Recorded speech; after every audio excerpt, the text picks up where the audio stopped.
दोस्तों, REET level 2 science maths का paper हुआ। स्टूडेंट का फीडबैक लिया, हमने पेपर देखा तो लगा रियल में पेपर बहुत ज़्यादा बोलो टाइम कंज्यूमिंग था। एक्चुअली एक 2.5 घंटे के हिसाब से पेपर नहीं बनाया गया था। बच्चे को हम 2.5 घंटे देते हैं तो पेपर चाहे इजी दे टफ दे, लेकिन बच्चा एटलीस्ट 2.5 घंटे में उसको कर पाए, पूरा पढ़ पाए। लगभग 60-65 पेज का पेपर। ओके, उसके बाद हर एक क्वेश्चंस के अंदर बोलो आपको इस तरह का पेपर कि जिसके अंदर बच्चे को टाइम वहां पर 1 से 2 मिनट लगे, तो डेफिनेटली बच्चे का या तो पेपर छूटेगा या वो घबरा जाएगा। बोलो ये मतलब अल्टीमेटली पेपर जो है बोलो लेने का ये तरीका सही नहीं है, ये बच्चों को निराश करने का तरीका है।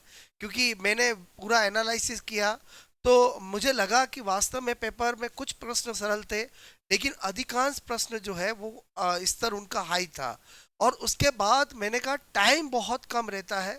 आज मैं आपसे कह रहा हूँ पेपर हमारे पास आता है और हम उसको इजी बोल देते हैं या हम बोलते हैं कि ये हो जाएगा, लेकिन बच्चा जो है वहाँ 2.5 घंटे के अंदर उसको पेपर को पढ़ना भी पड़ता है। उसमें साइंस मैथ्स जीके सबके क्वेश्चंस होते हैं। तो बच्चा क्या होता है वहाँ पर बोलो उस टाइम पीरियड के अंदर उसको एक घबराहट रहती है कि मैं पूरा पढ़ पाऊंगा या नहीं पढ़ पाऊंगा, कर पाऊंगा नहीं कर पाऊंगा, ओएमआर भी फील करनी है। तो इस कसम के अंदर बच्चा जो है वो पेपर को पूरा अटेम्प्ट नहीं कर पा रहा है।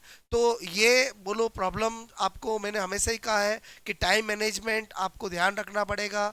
अब जो आरपीएससी हो या आरएसपीसी बोर्ड हो, वो जो इस तरह के पेपर ले रहे हैं उसके अकॉर्डिंग लग रहा है कि अब बच्चों को बोलो स्मार्ट बनाना चाहते हैं और टाइम मैनेजमेंट सिखाना चाहते हैं। बट थोड़ा सा बोर्ड को भी सोचना चाहिए कि भाई हमारा उद्देश्य क्या है। हमें एक 3rd ग्रेड के बोलो आपका शिक्षक का हमें सिलेक्शन लेना है, जिन बच्चों को वो पढ़ाएंगे उनके अकॉर्डिंग हमें उनके सिलेबस के अकॉर्डिंग हमें देने चाहिए। क्योंकि मैंने देखा है कि साइंस के अंदर कुछ क्वेश्चन तो आउट ऑफ सिलेबस थे।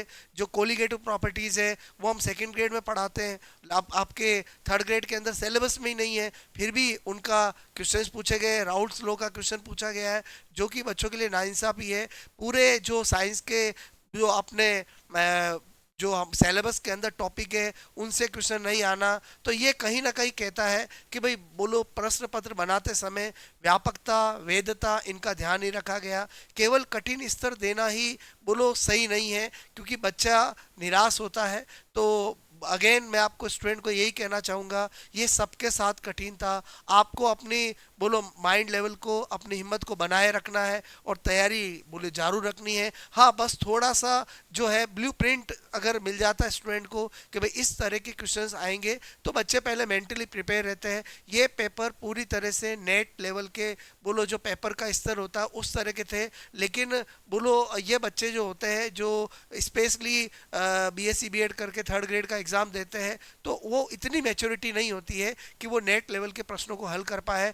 तो अ, जो भी है, अब जो जिसने थोड़ा सा टाइम मैनेजमेंट रखा है और स्मार्ट काम किया है उसको डेफिनेटली बेनिफिट होगा। और जिनका भी अच्छा नहीं हुआ उनको निराश होने की ज़रूरत नहीं है।